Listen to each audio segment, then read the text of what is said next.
Further, we are discussing the things that relate to the what will be the components of internal control. So what basically that is what all will be the components of internal control के components क्या होंगे. In general, a system of internal control to be considered adequate should include the following components. What all will be the components क्या होंगे internal control के? Control environment, entity risk assessment process, control activity, information system and communication and monitoring of control. So what all will be the components of internal control?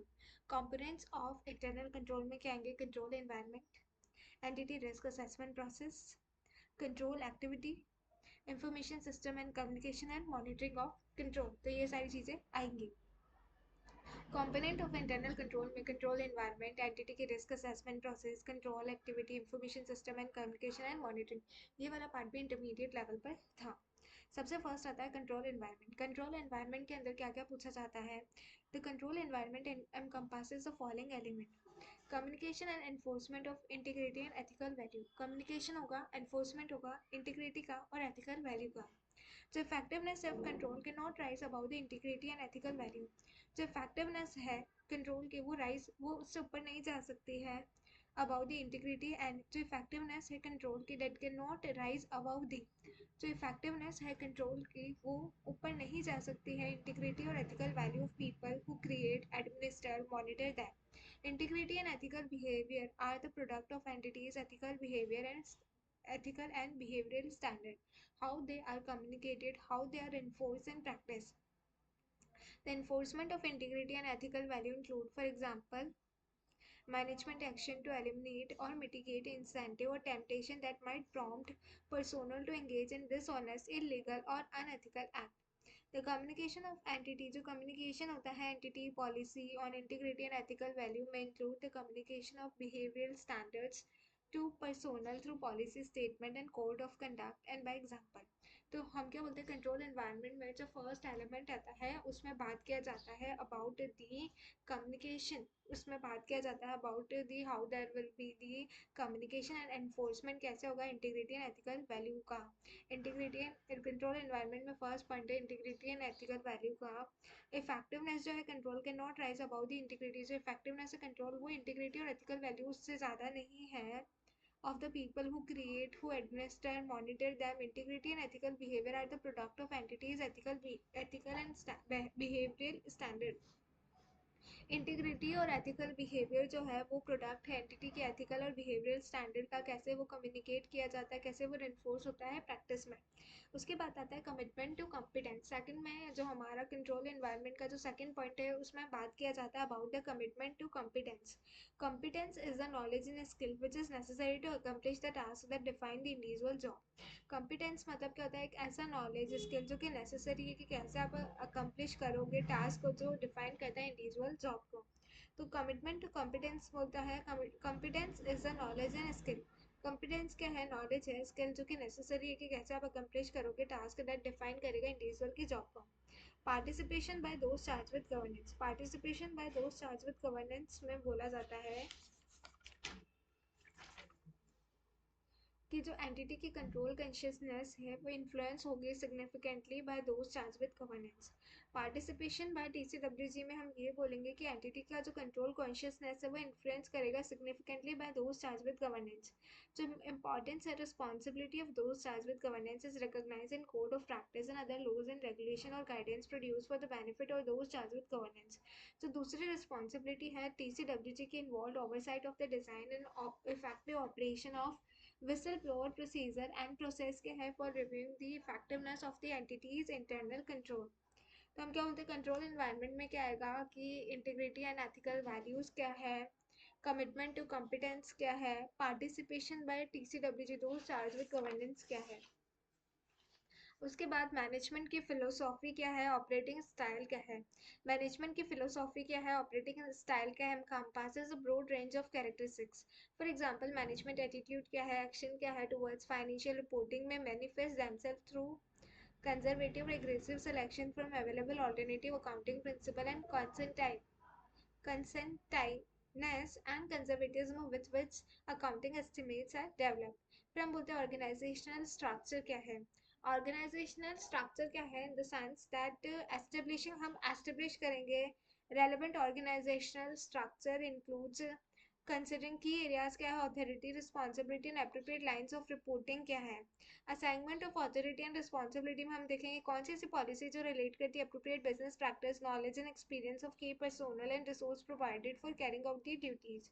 Human resource policy and practice में क्या आता है, important matter in relation to control consciousness of entity, तो वो सारी चीज़ें आएगी। तो आइडियली हम क्या क्या डिस्कस किया है हमने अभी तक जो कि रिलेटेड है, तो ideally we have discuss control environment में क्या क्या चीज़ें पढ़ी है। कंट्रोल एनवायरनमेंट में हमने पढ़ा इंटीग्रिटी एंड एथिकल वैल्यूज में क्या आएगा, कमिटमेंट टू कॉम्पिटेंस, उसके बाद participation by TCWG, management philosophy and operating style. Management philosophy हम क्या बोलते हैं कि मैनेजमेंट की फिलोसॉफी क्या है, what will be the management philosophy and operating style क्या है। उसके बाद हमने बोला है कि what will be the organisation का स्ट्रक्चर क्या है, assignment of authority and responsibility का कैसे असाइनमेंट हुआ है, human resource policy and practice. Human resource तो ideally we need to recap each and everything from the study material, this is the study material only, and we are currently reading the control environment. So what all things will be covered under the control environment में क्या आएगा, control and communication and enforcement, communication and enforcement of integrity and ethical values क्या होगी, then commitment to competence, then participation by those charged with governance, then management की philosophy and operating style क्या है, organisation का structure क्या, assignment of authority and responsibility क्या है, human resources. तो there are in totality there are 7 points in the control, in in what, in the control environment में 7 point है, control environment में देर आर 7 पॉइंट। तो in control environment we need to discuss the 7 point, and first point relate करता है integrity and ethical values से, then commitment to competence, then participation by TCWG का participate, then management philosophy क्या है, operating style क्या है, organisation structure क्या है, assignment of authority and responsibility कैसे असाइन है, human resource policy and practices, human resource policy और प्रैक्टिसेस क्या है। तो कंपोनेंट्स ऑफ इंटरनल कंट्रोल में फर्स्ट जो हमने डील किया है दैट इज कंट्रोल एनवायरनमेंट। तो let's recite everything together, that is सबसे पहले क्या, इंटीग्रिटी एंड एथिकल। सबसे पहले ये है कि इंटीग्रिटी एंड एथिकल वैल्यूज क्या है, देन कमिटमेंट टू कॉम्पिटेंस क्या है, पार्टिसिपेशन। सबसे पहले हमने बात की कि जो इंटीग्रिटी और एथिकल वैल्यूज के रिगार्डिंग में पॉइंट है वो हम डिस्कस करते हैं दोबारा से, बट एक बार हम ऊपर ऊपर से रिकॉल करते हैं कि कंट्रोल एनवायरनमेंट में जो फर्स्ट पॉइंट आता है, sorry, components of internal control में जो फर्स्ट पॉइंट आता है, कंपोनेंट्स ऑफ इंटरनल कंट्रोल में जो फर्स्ट पॉइंट आता है वो कंट्रोल एनवायरनमेंट से रिलेट करता है, उसमें फर्दर 7 पॉइंट्स आते हैं। फर्स्ट पॉइंट आता है एथिकल, इंटीग्रिटी और एथिकल वैल्यूज क्या है। उसके अलावा हमने क्या पढ़ा है, उसके पार्टिसिपेशन ऑफ टीसीडब्ल्यूजी का पार्टिसिपेशन पढ़ा है हमने, कमिटमेंट टू कॉम्पिटेंस पढ़ा है, मैनेजमेंट की फिलोसॉफी पढ़ी है, ऑर्गेनाइजेशन का स्ट्रक्चर पढ़ा है, असाइनमेंट ऑफ अथॉरिटी, असाइनमेंट कैसे असाइनमेंट होगा अथॉरिटी एंड रिस्पॉन्सिबिलिटी का, human resource policy and practices क्या। तो ये सारी चीज़ें हैं किसके अंदर है, ये कॉम्पोनेंट्स ऑफ इंटरनल कंट्रोल। ये कॉम्पोनेंट्स ऑफ इंटरनल कंट्रोल के अंदर जो फर्स्ट पॉइंट आता है कंट्रोल एनवायरनमेंट, उसके अंदर फर्दर चीज़ें डिस्कस की है। कॉम्पोनेंट्स ऑफ इंटरनल कंट्रोल के अंदर क्या आता है, कंपोनेंट्स ऑफ इंटरनल कंट्रोल में कंट्रोल एनवायरनमेंट आता है, उसके अंदर फर्दर ये पॉइंट्स है, उसके अंदर 7 पॉइंट्स है। फर्स्ट पॉइंट बात करता है that is relating with the, first point जो है वो बात कर रहा है about the integrity and ethical values क्या है, competence to commitment to competence क्या है, पार्टिसिपेशन ऑफ टीसीडब्ल्यूजी का कितना पार्टिसिपेशन है, फिलोसॉफी क्या है, मैनेजमेंट की फिलोसॉफी क्या है, ऑर्गेनाइजेशन का स्ट्रक्चर क्या है, assignment of authority and responsibility का असाइनमेंट क्या है, human resource policy and practices क्या है। अब हम जो फर्स्ट पॉइंट डिस्कस करते हैं दैट इज कम्युनिकेशन, जो हम बोलते हैं इंटीग्रिटी एंड एथिकल वैल्यूज क्या, इसमें हम ये बोलते हैं जो इफेक्टिवनेस है कंट्रोल का can not rise about the, कितना ज़्यादा इफेक्टिव है कंट्रोल, ये इंटीग्रिटी और एथिकल वैल्यूज से ऊपर नहीं जाएगी। जो कंट्रोल एनवायरनमेंट, ठीक है कंट्रोल एनवायरनमेंट तो है, बट ये एथिकल जो इंटीग्रिटी है और एथिकल वैल्यूज है, जो कंट्रोल है उससे ऊपर नहीं जाएगा, that will not rise about the same. इससे ऊपर नहीं जाएगा जिसने उसे क्रिएट किया है, एडमिनिस्टर किया है, मॉनिटर किया है। Integrity and ethical behaviour are the product of entity, integrity and ethical behaviour जो है वो प्रोडक्ट है एंटिटी के एथिकल एंड बिहेवियरल स्टैंडर्ड्स का, कैसे उसे कम्युनिकेट किया जा सकता है, कैसे उसे एनफोर्स किया जा सकता है प्रैक्टिस में। Enforcement of integrity and ethical value include for example management action to eliminate और मिटिगेट इंसेंटिव और टेम्पटेशन, कि अगर जैसे मैनेजमेंट जो है वो हटा देगी, एलिमिनेट कर लेगी, मिटिगेट कर लेगी temptations that might prompt personnel to engage in dishonest, कि ऐसा अगर मैनेजमेंट ने क्राइटेरिया लगा रखा है टेम्पटेशन करने के लिए, टेम्पटेट कर रही है वो अपने एम्प्लॉयज़ को डिसऑनेस्ट एक्ट करने के लिए, तो वो उसको एलिमिनेट करती है, इलीगल और अनएथिकल एक्ट्स नहीं करना है। द कम्युनिकेशन ऑफ एंटिटी, जो कम्युनिकेशन होता है entity policy of integrity and ethical value में include the communication of behavioural standard to personnel through policy statement code of conduct and by example. Then आता है हमारा next one is the commitment to competence. What will be commitment to competence, क्या है? Competence is the knowledge and skill which is necessary to accomplish the task that define the individual job. Commitment to competence, commitment to competence में क्या होता है? Competence is ऐसी knowledge है, skill है जो कि नेसेसरी है टू अकम्प्लिश, ताकि हम अचीव कर पाए टास्क को जो कि डिफाइन करके that define the individual job. तो कमिटमेंट टू कॉम्पिटेंस क्या बोलते हैं? कॉम्पिटेंस इज द नॉलेज है, स्किल है which is necessary to achieve a particular task को अचीव करने के लिए कॉम्पिटेंस क्या है? नॉलेज स्किल क्या है? कमिटमेंट टू कॉम्पिटेंस क्या है? कॉम्पिटेंस क्या है? कॉम्पिटेंस इज द नॉलेज, क्या नॉलेज है, क्या स्किल्स है, सो दैट एक पर्टिकुलर टास्क को अचीव किया जा सके। उसके बाद आता है पार्टिसिपेशन बाय टीसीडब्ल्यूजी। टीसीडब्ल्यूजी का कितना पार्टिसिपेशन? एक entity control consciousness is influence significantly by TCWG. जो importance responsibility of TCWG with the governance is recognised in code of practice and other laws and regulation guides produced for the benefit of those charged with governance. जो दूसरी responsibility है those charged with governance include the oversight of the design and effective operation of whistleblower procedures and the process for reviewing the effectiveness of the internal control. कितना participation है TCWG का? तो internal control में बहुत सारे point आते हैं, बहुत सारे पॉइंट में जैसे फर्स्ट आता है कि इंटीग्रिटी एंड एथिकल वैल्यूज क्या है, कमिटमेंट टू कॉम्पिटेंस क्या है, उसके बाद कमिटमेंट टू कॉम्पिटेंस क्या है, देन थर्ड पार्ट डिस्कस करता है कि पार्टिसिपेशन कितना है, पार्टिसिपेशन ऑफ टीसीडब्ल्यूजी, फिर मैनेजमेंट की फिलोसॉफी क्या है, देन फिफ्थ वाला पार्ट बोलता है कि मैनेजमेंट की फिलोसॉफी क्या है, ऑर्गेनाइजेशन का स्ट्रक्चर क्या है, असाइनमेंट ऑफ अथॉरिटी कैसे असाइनमेंट हुआ है, अथॉरिटी एंड रिस्पॉन्सिबिलिटी का, human resource policy and procedures क्या है। Human resources policy and procedures में हम बोलते हैं कि important matter in relation to control कैसे कंशियस हो सकता है एंटिटी का। For example standards for recruiting the most qualified individual with emphasis of educational background के बेसिस पे, प्रायर वर्क एक्सपीरियंस के बेसिस पे, पास्ट के अकम्पलिशमेंट के बेसिस पे, evidence of integrity and ethical behaviour. उसके बाद असाइनमेंट कैसा है हो रहा है, अथॉरिटी एंड रिस्पॉन्सिबिलिटी का, policy relating to appropriate business practices, knowledge experience of key personnel and resources provided for carry out the audit. Organizational structure क्या है, की एरियाज के authority responsibility and appropriate lines of reporting. Management philosophy के operating style क्या है, management की philosophy के operating style के पास है a broad range of characteristics. For example management का एटीट्यूड क्या है, एक्शन क्या है टुवर्ड्स फाइनेंशियल रिपोर्टिंग में मैनिफेस्ट देमसेल्व्स थ्रू कंजर्वेटिव और aggressive selection from available and this.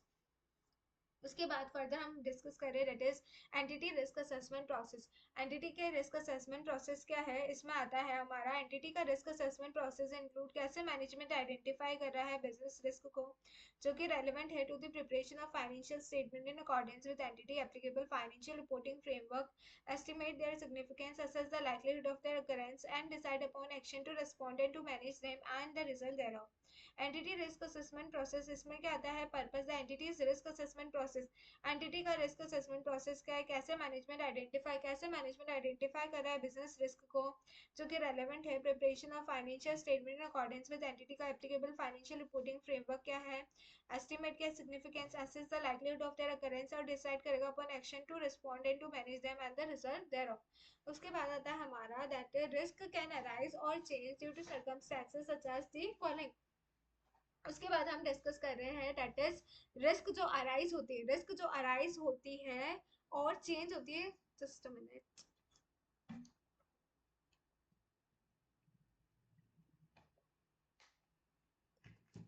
उसके बाद फर्दर हम जो डिस्कस कर रहे हैं दैट इज वो रिलेट करता है किससे, रिस्क जो कि हम क्या बोल रहे हैं, रिस्क जो कि अराइज होती है, रिस्क कैन अराइज और change due to circumstances such as following. Risk जो है अराइज हुई है, चेंज हुई है, रिस्क जो कि अराइज हुई है, देन फर्दर चेंज हुई है due to circumstances such as following. कौन से सर्कमस्टेंसेस? जैसे चेंजेस इन ऑपरेटिंग एनवायरनमेंट, अगर चेंज हुए हैं ऑपरेटिंग एनवायरनमेंट में, जैसे कि चेंजेस इन द रेगुलेटरी और operating environment can result in changes in competitive pressure and significantly different risk. तो हम क्या बोलते हैं, जैसे कि चेंजेस हुए हैं रेगुलेटरी एंड ऑपरेटिंग एनवायरनमेंट में, ए से इंडेस हो गया या ऐसा कुछ। न्यू पर्सोनल में हैव डिफरेंट फोकस ऑन और अंडरस्टैंडिंग ऑफ इंटरनल कंट्रोल। जो न्यू पर्सोनल होते हैं उनका डिफरेंट फोकस होता है understanding of internal control. New और रिवैम्प्ड इंफॉर्मेशन सिस्टम, जैसे कि इंफॉर्मेशन सिस्टम, जैसे कि कुछ चेंज हो गया है, जैसे कि टैली से सैप आ गया है। Significant rapid changes in information system से सॉफ्टवेयर में चेंजेस हो गया है, या तो रैपिड ग्रोथ हुई, सिग्निफिकेंट रैपिड एक्सपेंशन और operation can strain control and increase the risk of breakdown in control. New segment, new technology incorporating new technology into production process information system में, new business models में, corporate restructuring हो गया है, restructuring में भी accompanied by staff reduction and changes in supervision and segregation of duty that may change the risk of associated with internal control. expanded foreign operation हो, new accounting pronouncement हो, ये सारी चीजें हो जाती है। तो हमने आइडियली ये सारा पढ़ लिया है कि कंट्रोल एनवायरनमेंट में क्या क्या होता है। उसके अलावा अब हम पढ़ रहे कंट्रोल एक्टिविटीज में क्या होगा, what will be under the control activities के अंदर क्या क्या फर्दर होने वाला है।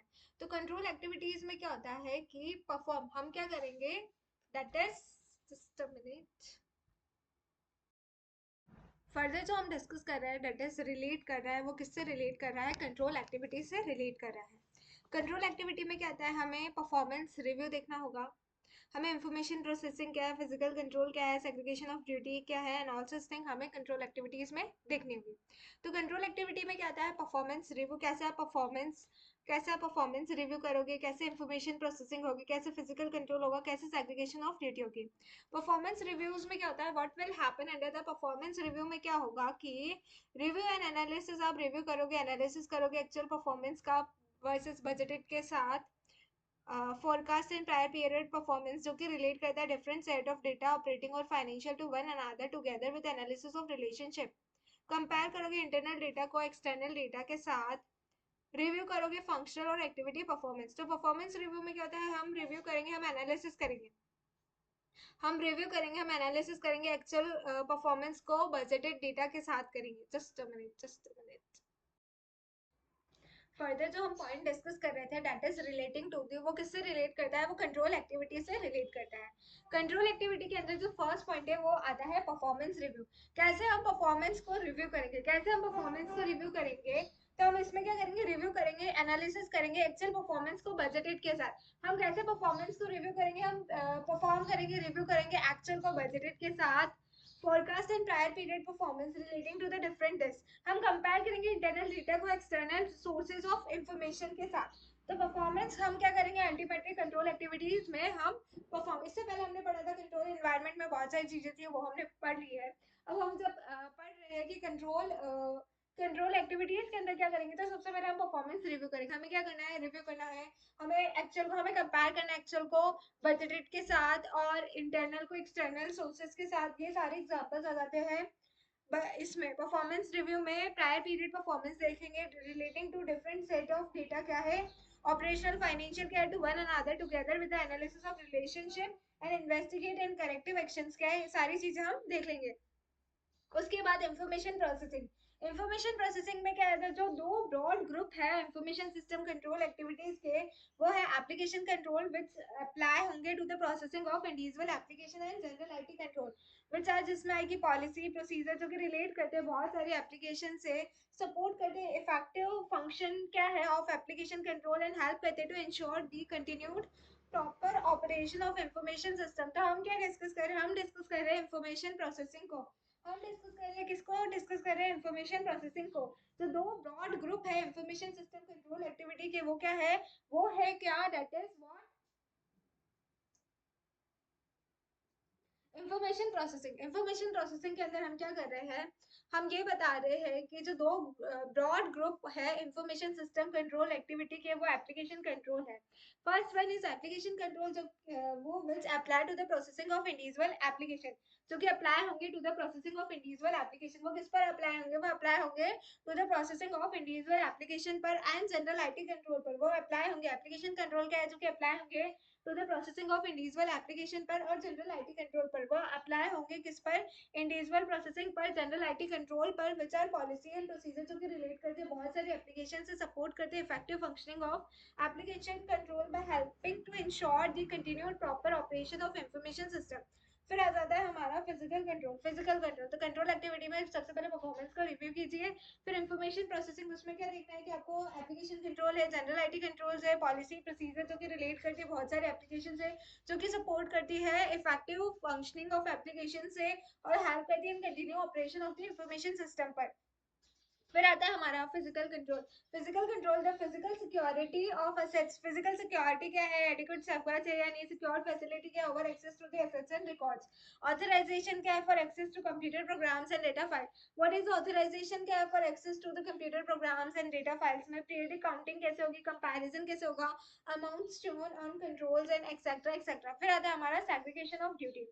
सेग्रीगेशन ऑफ ड्यूटी क्या है, कैसा साइन होगा, different people the responsibility of authorising, कैसे रिस्पॉन्सिबिलिटी वो होगी ट्रांजैक्शन से रिलेटेड, रिकॉर्डिंग से रिलेटेड, ट्रांजैक्शन से रिलेटेड, रिकॉर्डिंग से related, maintaining the custody of assets, कैसे मेंटेन किया जा रहा है, कैसे सेग्रीगेशन ऑफ ड्यूटी, ये सारी चीजें आ जाएगी हमारी कंट्रोल एक्टिविटी से के अंदर. तो हम जो कंपोनेंट्स ऑफ इंटरनल कंट्रोल पढ़ रहे हैं उसमें से हमने अभी तक 2 पॉइंट जो है वो प्रॉपर तरीके से कंप्लीट कर लिया. फर्स्ट हमारा कि क्या कंट्रोल एनवायरनमेंट को हमने पढ़ लिया, देन कंट्रोल एक्टिविटीज को पढ़ लिया. अब हम जो थर्ड पॉइंट पढ़ना चाह रहे हैं, that is the information system. Information system में including the related business process relevant to financial reporting and communication.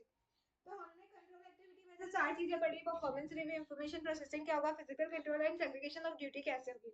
अब हम फर्दर रीड कर रहे हैं, that is relating to the, वो बात कर रहे हैं अबाउट द इंफॉर्मेशन सिस्टम के बारे में करेंटली हम डिस्कस कर रहे हैं. इंफॉर्मेशन सिस्टम में क्या, including the related business process, जो कि रेलेवेंट होगा to the financial reporting and communication. जितने भी इंफॉर्मेशन सिस्टम है उसमें क्या होगा, infrastructure, physical hardware component, software, people, procedure and information system में क्या देखिए तो आता है software, hardware, people, data, network, ये सारी चीजें आती है. मैनी इंफॉर्मेशन सिस्टम में make extensive use of information technology. तो इंफॉर्मेशन सिस्टम है जो कि रेलेवेंट है to financial reporting objective, includes a financial reporting system, encompasses the methods and records the following. इसमें हम आइडेंटिफाई करेंगे, रिकॉर्ड करेंगे सारे के सारे वैलिड ट्रांजैक्शंस को. इसमें हम आइडेंटिफाई करने की कोशिश करेंगे, रिकॉर्ड करने की कोशिश करेंगे, आइडेंटिफाई करने की कोशिश करेंगे, रिकॉर्ड करने की कोशिश करेंगे सारे के सारे वैलिड ट्रांजैक्शंस को. तो इंफॉर्मेशन सिस्टम में क्या आता है, इंफॉर्मेशन सिस्टम में क्या आता है, people, data, hardware, software, network, ये सारी चीजें आती है. तो हम आइडेंटिफाई करने की कोशिश करेंगे, रिकॉर्ड करने की कोशिश करेंगे सारे के सारे वैलिड ट्रांजैक्शंस को. हम क्या बोलते हैं, इंफॉर्मेशन सिस्टम जो कि रिलेट करता है फाइनेंशियल रिपोर्टिंग ऑब्जेक्टिव से. इसमें क्या आएगा, इसमें हम आइडेंटिफाई करेंगे, रिकॉर्ड करेंगे सारे के सारे वैलिड ट्रांजैक्शंस को. हम आइडेंटिफाई करने की कोशिश करेंगे, रिकॉर्ड करने की कोशिश करेंगे सारे के सारे जितने भी वैलिड ट्रांजैक्शंस है उसको हम आइडेंटिफाई करने की कोशिश करेंगे, रिकॉर्ड करने की कोशिश करेंगे. उसको हम आइडेंटिफाई करने की कोशिश करेंगे, रिकॉर्ड करने की कोशिश करेंगे सारे के सारे वैलिड ट्रांजैक्शंस को. हम डिस्क्राइब करेंगे ऑन अ टाइमली बेसिस जो ट्रांजैक्शन है क्या वो सफिशिएंट डिटेल है to permit proper classification of transaction for financial reporting. हम डिस्क्राइब करेंगे ऑन अ टाइमली बेसिस क्या जो ट्रांजैक्शन है क्या is whether it is sufficient detail to permit, के परमिट करेगा proper classification of transaction for financial reporting. हम measure करेंगे वैल्यू ऑफ ट्रांजैक्शन क्या इन अ मैनर जो कि परमिट करेगा recording there proper monetary value in the financial statement. Determine करेंगे time period के in which the transaction occur to permit the recording of transaction in the proper accounting period. Present करेंगे properly transaction and related disclosures क्या है in the financial statement. तो हम क्या करेंगे, ये सारी चीजें के देखेंगे, हम आइडेंटिफाई करेंगे, रिकॉर्ड करेंगे सारे के सारे वैलिड ट्रांजैक्शंस को. डिस्क्राइब करेंगे क्या ट्रांजैक्शन सफिशिएंट है, क्या परमिट करता है proper classification of transaction for financial reporting के लिए. मेजर करेंगे वैल्यू क्या है ट्रांजैक्शन का, रिकॉर्ड करेंगे प्रॉपर मॉनेटरी वैल्यू को, डिटरमाइन करेंगे time period in which the transaction ये सारा होता है, एंड प्रेजेंटली प्रॉपर करेंगे transaction and related disclosure in the financial statement. जो quality of systems and rated information affect करता है management ability to make appropriate decision in managing and controlling the entity's activity and to prepare the reliable financial report. Communication करेंगे providing an understanding of individual roles and responsibility pertaining to internal control over financial reporting may take such a form as policy manual, accounting and financial reporting manual, memoranda and all such things. उसके बाद हम आता है, तो हमने क्या देख लिया, हमने कंट्रोल एक्टिविटीज में हमने देख लिया कि कंट्रोल एनवायरनमेंट क्या है, sorry components of internal control में हमने देख लिया कंट्रोल एनवायरनमेंट क्या है. देन हमने ये भी देख लिया कि कंट्रोल एक्टिविटीज क्या है, फिर ये भी देख लिया कि इंफॉर्मेशन सिस्टम क्या है और उसमें क्या चीजें आनी चाहिए. उसके बाद जो हम डिस्कस कर रहे हैं that is monitoring of control. कैसे मॉनिटर किया जाएगा कंट्रोल का, कैसे मॉनिटर किया जाएगा कंट्रोल का. तो कितने कंपोनेंट्स थे कंट्रोल एनवायरनमेंट थे, एंटिटी का रिस्क असेसमेंट, एंटिटी का रिस्क असेसमेंट प्रोसेस भी था, एंटिटी का रिस्क असेसमेंट प्रोसेस भी था, वो भी हमने पढ़ लिया था कि एंटिटी का रिस्क असेसमेंट प्रोसेस में क्या होता है. एंटिटी का जो रिस्क असेसमेंट प्रोसेस होता है उसमें ये बताया जाता है कि कैसे मैनेजमेंट आइडेंटिफाई करेगा बिजनेस रिस्क को जो कि रिलेवेंट है for the preparation of financial statement in accordance with entity के applicable financial reporting framework. Estimates, उसका सिग्निफिकेंस क्या है, कैसे असेस करेगा लाइक्लीहुड ऑफ अकरेंस, डिसाइड कैसे करेगा upon action to respond to manage them and the result thereof. फिर हमने कुछ चेंजेस पढ़े थे एंटिटी के रिस्क असेसमेंट प्रोसेस के अंदर ही. हमने रिस्क जो कि अराइज होती है, चेंज होती है due to the circumstances such as the following, वो हमने सारा पढ़ लिया था. उसके बाद हमने कंट्रोल एनवायरनमेंट पढ़ लिया था, एंटिटी का risk assessment procedure, risk assessment process पढ़ लिया था, कंट्रोल एक्टिविटी पढ़ लिया था, इंफॉर्मेशन सिस्टम एंड कम्युनिकेशन भी पढ़ लिया. जो लास्ट पॉइंट जो हम डिस्कस करने वाले हैं वो लास्ट पॉइंट है that is monitoring of control. कैसे मॉनिटर किया जाएगा कंट्रोल का, कैसे मॉनिटर किया जाएगा कंट्रोल का. तो हम जो लास्ट और फर्दर जो लास्ट टॉपिक पढ़ रहे हैं components of internal control that is monitoring. तो पे अटेंशन हियर. तो व्हाट आर कैसे मैनेजमेंट जो है मॉनिटर करेगा कंट्रोल का, इंक्लूड कंसीडर कैसे करेगा whether they are operating as intended, क्या वो ऑपरेट करे जैसा जैसा हमने चाहा था वैसे ही ऑपरेट कर रहे हैं, और whether they are modified as appropriate for changes in condition, या फिर दैट दे आर मॉडिफाई करने की जरूरत है as appropriate for the changes in condition. कैसे मॉनिटरिंग हो रहा है कंट्रोल का. Monitoring is done also to ensure that the control continue to operate effectively over time. Monitoring कैसे होता है, that is done also to ensure that control continue होगा to operate effectively over time. For example, if the timeliness and the accuracy of a bank reconciliation are not monitored, personnel are likely to stop preparing them. उसके बाद आता है हमारा जो overall system होता है internal control comprises of administrative control and accounting control, internal check and internal audit, and these are the important constituents of accounting control. Internal check system, तो internal check system के अंदर क्या आता है, internal check system implies organisation of overall system of book keeping. Internal check system में क्या आता है, बुक कीपिंग आती है, arrangement of staff duty in such a way that no one person can carry through a transaction record every aspect thereof. It is part of overall control system and operate basically as built-in device as far as organization and job allocation aspect of control are concerned. Following जो है वो objective है internal check system के. हम क्या बोलते हैं, these are the following are the objective of internal check system के ऑब्जेक्टिव है. ऑब्जेक्टिव में क्या है, क्या हम डिटेक्ट कर पा रहे हैं एरर को, फ्रॉड को इजी तरीके से विद ईज से क्या हम डिटेक्ट कर पा रहे हैं. तो what are the following objectives of internal check system. Monitoring of control में ही इंटरनल चेक सिस्टम आते हैं, उसमें हम ये बोल रहे हैं कि क्या ऑब्जेक्टिव होते हैं इंटरनल कंट्रोल सिस्टम के, वो करेक्टली हम डिस्कस कर रहे हैं.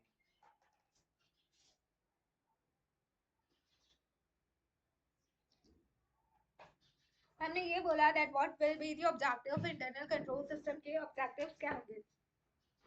इंटरनल कंट्रोल सिस्टम के हम क्या बोलते हैं कि इंटरनल कंट्रोल सिस्टम के ऑब्जेक्टिव्स क्या होंगे, क्या हम डिटेक्ट कर पा रहे हैं फ्रॉड को, एरर को इस तरीके से, क्या हम डिटेक्शन कर पा रहे हैं फ्रॉड का, एरर का इस तरीके से, क्या हम अवॉइड कर सकते हैं, मिनिमाइज कर सकते हैं पॉसिबिलिटी ऑफ कमीशन और errors and fraud by any staff. क्या हम अवॉइड कर सकते हैं, मिनिमाइज कर सकते हैं, क्या हम अवॉइड कर सकते हैं, मिनिमाइज कर सकते हैं पॉसिबिलिटी किसकी, कमीशन की एरर, जो कमीशन है, कमीशन ऑफ एरर, क्या हम मिनिमाइज कर सकते हैं possibility of commission of errors, fraud by any staff. क्या हम इंक्रीज कर सकते हैं the efficiency of staff working within an organisation. क्या हम लोकेट कर सकते हैं रिस्पॉन्सिबिलिटी एरिया और stages where the actual fraud और एरर जहां अकर हुई है. फिर हम क्या हम प्रोटेक्ट कर सकते हैं integrity of business by ensuring that account are always subject to proper scrutiny and check. क्या हम प्रिवेंट कर सकते हैं, अवॉइड कर सकते हैं मिस अप्रोप्रिएशन और embezzlement of cash and falsification of account? क्या हम प्रिवेंट कर सकते हैं, अवॉइड कर सकते हैं मिस अप्रोप्रिएशन और embezzlement of cash and falsification of account? तो कौन से ऐसे ऑब्जेक्टिव्स हैं इंटरनल चेक सिस्टम के कि हम डिटेक्ट कर सकते हैं फ्रॉड एंड एरर को ईज के साथ? क्या हम डिटेक्ट कर सकते हैं फ्रॉड और एरर को ईज के साथ? क्या हम अवॉइड कर सकते हैं, मिनिमाइज कर सकते हैं पॉसिबिलिटी जो है एरर ऑफ कमीशन से, फ्रॉड और फ्रॉड बाय स्टाफ या ऐसा कुछ हो तो?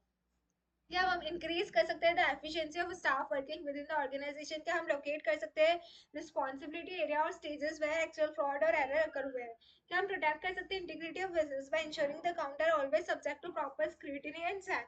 क्या हम प्रिवेंट कर सकते हैं, अवॉइड कर सकते हैं मिस अप्रोप्रिएशन या embezzlement of cash, falsification of account? ये सारी चीजें जो इफेक्टिवनेस होता है efficient system of internal check वो डिपेंड करता है फॉलोइंग कंसिडरेशंस पर। क्लैरिटी ऑफ रिस्पॉन्सिबिलिटी देखिए, डिवीजन ऑफ वर्क देखिए, स्टैंडर्डाइजेशन देखिए, अप्राइजल देखिए एंड ऑल्सो थिंग। इफेक्टिवनेस क्या, efficient system of internal control check depend करता है बहुत सारी कंसिडरेशन पे। क्लैरिटी ऑफ रिस्पॉन्सिबिलिटी, क्या जो रिस्पॉन्सिबिलिटी है डिफरेंट पर्सन की जो इंगेज होते हैं in various operations of business transaction, क्या वो प्रॉपर्ली आइडेंटिफाई है? एक वेल इंटीग्रेटेड ऑर्गेनाइजेशन चार्ट है जो डेपिक्ट करती है नेम क्या है रिस्पॉन्सिबल पर्सन जो कि एसोसिएटेड है विद अ स्पेसिफिक फंक्शन में फिक्स अप में help to fix up the responsibility. Division of work बताइए, क्या सेग्रीगेशन ऑफ वर्क हो रहा है? should be made in such a manner that the free flow of work is not interrupted, and also have to determine that the work of one person is complementary to the other. Standardization क्या है, appraisal क्या है, and the general pertaining the internal check system may be summarized as under. No single person should have complete control over any important aspect पे एक single person का control नहीं होना चाहिए of the business operation. Every employee's action should come under the review of another. हाँ, सारे के सारे जो employee का action है that should come under the review of another person के थ्रू रिव्यू होना चाहिए। उसके बाद staff duty should be rotated from time to time. Staff duty जो है वो रोटेट होनी चाहिए time to time so that the member do not perform the same function for a considerable length of time तक ना करें। Every member of staff should be encouraged to go on a leave at least once in a year. कम से कम हम क्या बोलते हैं, every member of the staff should be encouraged कि वो छुट्टी पे जाए at least once in a, एक बार तो वो छुट्टी पे जाए। उसके बाद person having physical custody of asset must not be permitted to have access to the books of account. जिसके पास assets के physical custody उसको हम books of accounts का access ना दें। There should exist an accounting control होना चाहिए in respect of each class of assets. In addition, there should be periodical inspection होना चाहिए so to establish किया जाए their physical condition. Mechanical devices should be used होनी चाहिए wherever practicable to prevent loss or misappropriation of cash को सारा prevent किया। Budgetary control should be exercise and wide deviation observe should be reconciled. For inventory taking at the close of the year, the trading activity should, if possible, be suspended. It should be done by staff belonging to several selection of organization. The financial and administrative power should be distributed very judicially among different officers, and the manner in which those are actually exercised should be reviewed periodically. Procedure should be laid down for periodical verification and testing of different sections of accounting records to ensure that they are accurate. उसके बाद आता है हमारा internal audit. Internal audit हम internal audit का जो chapter है उसमें फर्दर डिस्कस कर लेंगे, तो फिर भी हम ऊपर से पढ़ लेते हैं। इंटरनल ऑडिट मतलब होता है independent appraisal function establish with an organization. कैसे आप एग्जामिन करोगे, इवैल्यूएट करोगे एक्टिविटीज को as a service to the organization. जो स्कोप इंटरनल ऑडिट में डिटरमाइन किया जाता है मैनेजमेंट के द्वारा। Internal audit में क्या होता है, includes a series of process techniques through which an organization own employee ascertain for the management by means of on the job observation whether established management control are adequate है, effective है, maintain है, record है, report है, financial accounting and otherwise reflect करेगा actual operation and result accurately and properly. Each division, department or other units are carrying out the plans, policy, procedure for which they are responsible. उसके बाद आता है हमारा review कैसे किया जाएगा internal control का।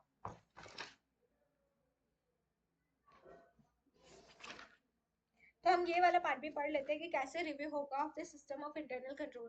तो आइडियली अगर मैं पूछूं कि what are the components of internal control system, तो you and me and we all student can answer और in a such a position that we can answer the same questions. तो what are the components के internal control system के? Number 1 as control environment, number 2 risk assessment जो procedures था और process हम बोल सकते हैं। उसके बाद हम बोलते हैं कि कंट्रोल एक्टिविटीज क्या है, उसके बाद हम ये भी बोलते हैं कि कैसे मॉनिटरिंग हो रही है सारी चीज़ें, किसमें इंटरनल सिस्टम टैक्स वगैरह सारी चीज़ें आ जाती है। उसके अलावा आउटर पॉइंट आई थिंक नहीं है इसमें।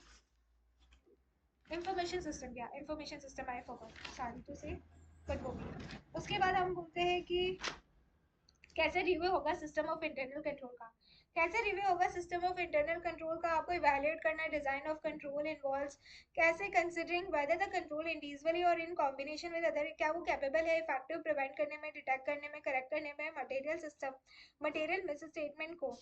तो ये आपको देखना है। उसके बाद हम ये बोलते हैं कि manual elements in internal control में भी more suitable where judgment and discretion are required such as for following circumstances.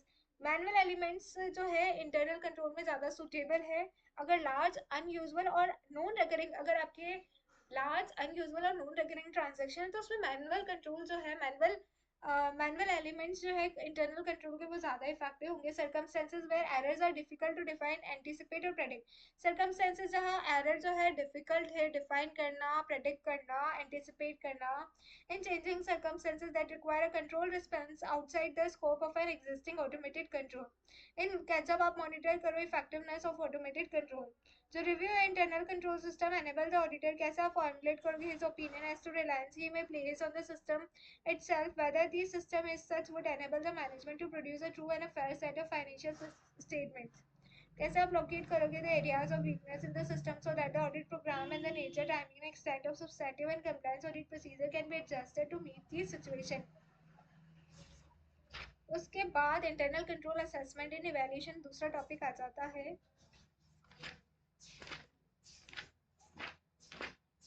Date we discuss later on because उसमें भी काफ़ी सारी चीज़ें हैं तो उसमें भी हमें डिटेल में डिस्कस करना पड़ेगा। चेकलिस्ट क्या है, फ्लो चार्ट क्या है, जैसे मोस्ट एक्सपेक्टेड क्वेश्चंस बन सकते हैं, अदरवाइज एमसीक्यू के लिए तो इंडिविजुअली इंपॉर्टेंट है। तो we will discuss later on.